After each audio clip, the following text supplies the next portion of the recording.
और उनके मन में वैराग्य की भावना जाग उठती है। अंततः वे भी अपने भाई विक्रमादित्य की तरह सब कुछ छोड़ छाड़ कर साधना हेतु जंगलों में चले जाते हैं। उनके जाने के बाद रानी पिंगला अत्यधिक आत्मग्लानि से भर उठती है।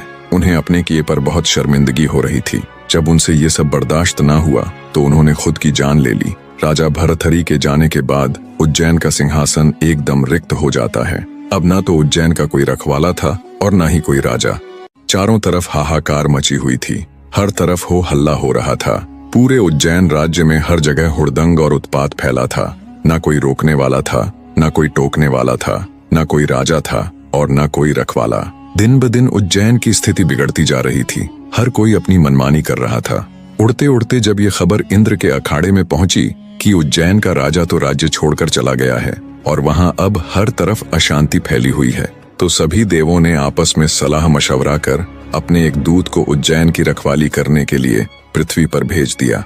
इधर जब राजा विक्रमादित्य की भक्ति साधना संपूर्ण हुई तो उन्होंने सोचा, भाई को राज्य सौंप कर आया था, अब चलकर देखना चाहिए वो किस तरह राज्य कर रहा है। रात होते होते जब विक्रमादित्य उज्जैन नगरी के द्वार पर पहुंचे तो उन्हें दूर से आता देख उज्जैन की सुरक्षा में तैनात इंद्रदेव का दूत बोला, कौन हो तुम और मुंह उठाए अंदर कहाँ चले आ रहे हो?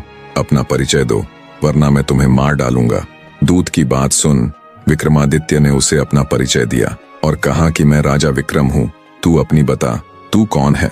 दूत ने बताया कि उसे सभी देवताओं ने आपसी सलाह से यहाँ रखवाली के लिए भेजा है, क्योंकि यहाँ का राजा भर्तहरि राज्य को छोड़कर चला गया। आगे वो दूत बोला, मैं तुम्हें नहीं जानता, पर मैंने राजा विक्रमादित्य का नाम जरूर सुन रखा है। उस वीर पुरुष के किस्सों से मैं भली भांति परिचित हूँ, पर मैं कैसे मान लूं तुम वही महान राजा विक्रमादित्य हो? अगर तुम सच में विक्रमादित्य ही हो तो मुझे युद्ध में परास्त करके दिखाओ, तब मैं ये अवश्य ही मान लूंगा कि तुम ही राजा विक्रमादित्य हो। देव की बात सुन विक्रमादित्य बोला, अगर तुम ऐसा ही चाहते हो तो ठीक है।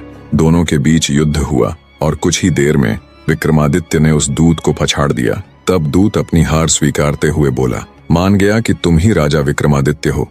तुम मुझे कुछ मत करो, मैं तुम्हें एक ऐसा वरदान दूंगा जो आजीवन तुम्हारे काम आएगा।